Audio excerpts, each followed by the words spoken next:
بسم اللہ الرحمن الرحیم۔ السلام علیکم ورحمۃ اللہ وبرکاتہ۔ سب تعریفیں اس پاک پروردگار کے لیے جس نے ہمیں عظیم الشان نعمتوں سے سرفراز فرمایا، اور بے شمار درود و سلام سید المرسلین خاتم النبیین محمد الرسول اللہ صلی اللہ تعالی علیہ وآلہ وسلم پر۔ آج ہم بات کر رہے ہیں عید کے حقیقی تصور کے بارے میں۔ اللہ تبارک و تعالی نے ہمیں جہاں خوشیوں کے دن منانے کی خصوصی تعلیمات عطا فرمائی ہیں، اسی طرح سے پروردگار عالم نے اگر کوئی غم کا موقع ہو اس کے بارے میں بھی ہمیں اسلامی ہدایات عطا فرمائی ہیں۔ اللہ تعالیٰ نے فرمایا لَقَدْ كَانَ لَكُمْ فِي رَسُولِ اللَّهِ أُسْوَةٌ حَسَنَةٌ، بلا شبہ تم میں سے ہر ایک شخص کے لیے نبی کریم صلی اللہ علیہ وسلم کی حیات طیبہ میں بہترین عملی نمونہ موجود ہے۔ لمن کان یرجو اللہ والیوم الآخر وذکر اللہ کثیرا، فرمایا یہ اس شخص کے لیے ہے جو اللہ سے ملاقات پر یقین رکھتا ہو، آخرت پر ایمان رکھتا ہو، اور اللہ تبارک و تعالیٰ کا ذکر کثیر کرتا ہو۔ اس سے یہ بات معلوم ہوئی کہ ہماری زندگی کا کوئی بھی پہلو ہو، ہمیں خوشی اور غم ہر دن کو اللہ کے رسول صلی اللہ علیہ وسلم کی تعلیمات کے مطابق منانا ہے۔ عید کے معنی ہے کسی دن کا لوٹ کر پلٹ کر آنا۔ عربی زبان میں عاد یعود کے معنی ہے کسی چیز کا لوٹ کر آنا، کیونکہ عید کا دن اپنی خوشیوں کے ساتھ ہر سال ہمارے ساتھ پلٹ کر آتا ہے، اسی لیے اس دن کو عید کا دن کہا جاتا ہے۔ نبی کریم صلی اللہ علیہ وسلم نے جمعۃ المبارک کے دن کو بھی عید کا دن قرار دیا کہ اس دن مسلمانان اسلام ایک مقام پر جمع ہوتے ہیں، اللہ کا ذکر کرتے ہیں اور اس دن کی خوشی مناتے ہیں۔ جب ہم کہتے ہیں کہ جمعہ مبارک یا عید مبارک، تو دراصل یہ برکت کی دعا ہے جو ہم عید کے دن کو بابرکت بنانے کے لیے ایک دوسرے کو پیش کرتے ہیں۔ اسی طرح سے آپ غور کیجئے کہ قرآن مجید میں سورۃ المائدہ میں اللہ تبارک و تعالی نے حضرت سیدنا مسیح علیہ السلام کی زبانی یہ دعا نازل فرمائی ہے کہ اللہم ربنا انزل علینا مائدۃ من السماء تکون لنا عیدا لاولنا وآخرنا، کہ اے ہمارے پروردگار ہمارے لیے آسمان سے خوان نازل فرما، اور ایسا خوان نازل فرما کہ وہ ہمارے اگلوں اور پچھلوں کے لیے عید کا دن بن جائے۔ آپ توجہ کیجئے کہ قرآن مجید میں اللہ تبارک و تعالی نے جس دن عیسیٰ علیہ السلام کی امت کو اللہ کی طرف سے نعمت ایک دسترخوان کی صورت میں ملنے جا رہی ہے، پروردگار عالم نے اس دن کو عید کا دن کہا ہے۔ اس سے یہ بات معلوم ہوئی کہ عید کے دن کا تصور یہ ہے کہ وہ دن جو خوشی کا دن ہو، وہ دن جو اللہ کی عبادت کا دن ہو، وہ دن جس میں تمام اہل اسلام ایک جگہ جمع ہو جائیں، کھانا کھائیں، کھانے کھلائیں، ایک دوسرے کو مبارکباد دیں، یہ دن عید کے دن کہلاتے ہیں۔ اسی لیے حدیث شریف میں عرفہ کے دن کو بھی عید کا دن کہا گیا کہ اس دن جمعۃ المبارک کو تمام اہل اسلام عرفات کے میدان میں جمع ہوتے ہیں، اور یہی وہ دن ہے جس دن اللہ تبارک و تعالی نے 1,24,000 انبیاء علیہم السلام کے دین کو یعنی اسلام کو مکمل فرمایا۔ ہمارے ہاں اہل اسلام 2 عیدیں مناتے ہیں، ایک عید الفطر ہے اور ایک عید الاضحیٰ ہے۔ عید الفطر کو عید الفطر اس لیے کہا جاتا ہے کہ فطر کے معنی ہے افطار کرنا، روزہ نہ رکھنا، کچھ کھا لینا۔ عید الفطر کو عید الفطر اسی لیے کہتے ہیں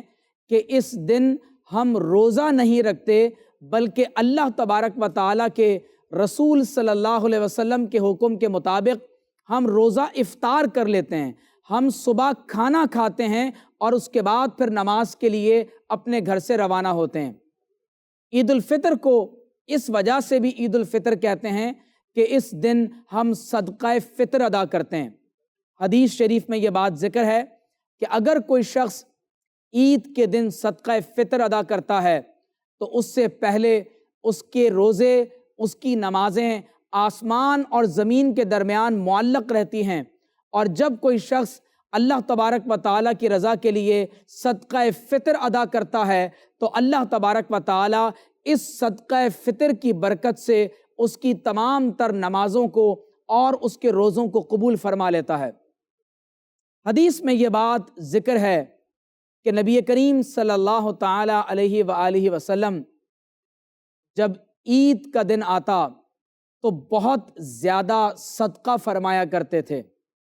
نبی کریم صلی اللہ تعالیٰ علیہ وسلم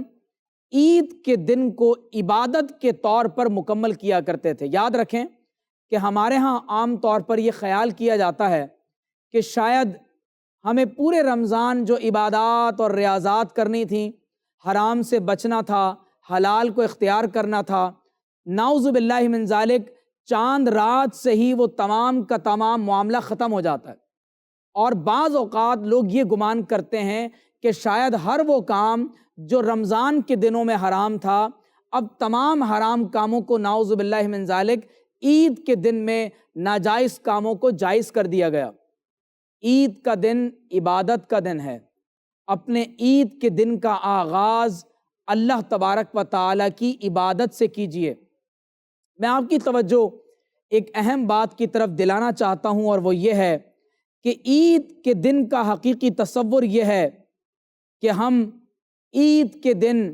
کی رات کو اللہ تبارک و تعالیٰ کی بکثرت عبادت کریں۔ حدیث میں ہے کہ آپ صلی اللہ علیہ وسلم نے فرمایا کہ جو شخص عید کی رات کو زندہ کرتا ہے، اللہ تبارک و تعالیٰ جب لوگوں کے دل مر جائیں گے اس عید کی رات کی عبادت کی برکت سے اس شخص کے دل کو اللہ تعالیٰ زندگی عطا فرمائے گا۔ عید کے دن کو ایک عبادت کا دن سمجھیں۔ عید الفطر کے دن سے پہلے رات کو اللہ کی عبادت سے زندہ کریں، اور یہ ہرگز گمان نہ کریں کہ عید کے دن تمام حرام کام جائز ہو جاتے ہیں، بلکہ وہ تقوی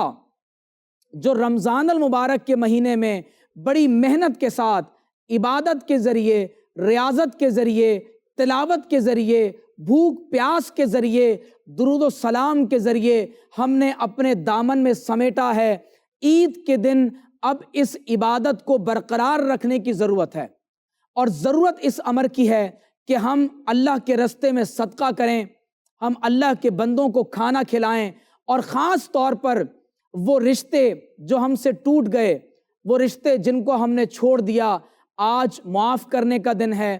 آج خوشی کا دن ہے۔ وہ رشتہ دار جن سے آپ نے قطع تعلقی کی ہوئی ہے، وہ رشتہ دار جن سے آپ ملنا پسند نہیں کرتے یا وہ آپ سے ملنا پسند نہیں کرتے، کوشش کیجئے کہ ان کے گھر جائیں، سلام کریں، تحفہ پیش کریں، کھانے کی دعوت دیں۔ آپ صلی اللہ علیہ وسلم نے فرمایا کہ یہ رشتوں کو جوڑنا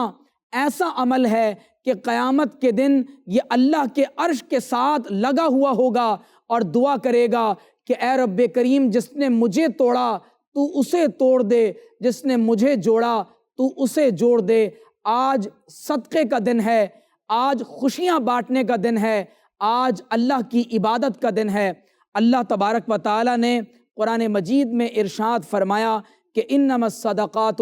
للفقراء والمساکین والعاملین علیہا والمؤلفۃ قلوبہم وفی الرقاب والغارمین وفی سبیل اللہ وابن السبیل۔ یہ 8 مصارف ہیں جہاں ہم نے اپنے صدقے کو استعمال کرنا ہے، لہٰذا کوشش کیجئے کہ عید کی رات کو ہم اللہ تعالیٰ کی عبادت کریں، دن کا آغاز نماز اور تکبیر سے کریں، صدقہ فطر سے کریں، عید الفطر سے کریں، اور لوگوں میں صدقہ و خیرات کریں، اور اللہ تبارک و تعالیٰ کی عبادت کے ساتھ اس دن کو مکمل کریں۔ وآخر دعوانا ان الحمد للہ رب العالمین۔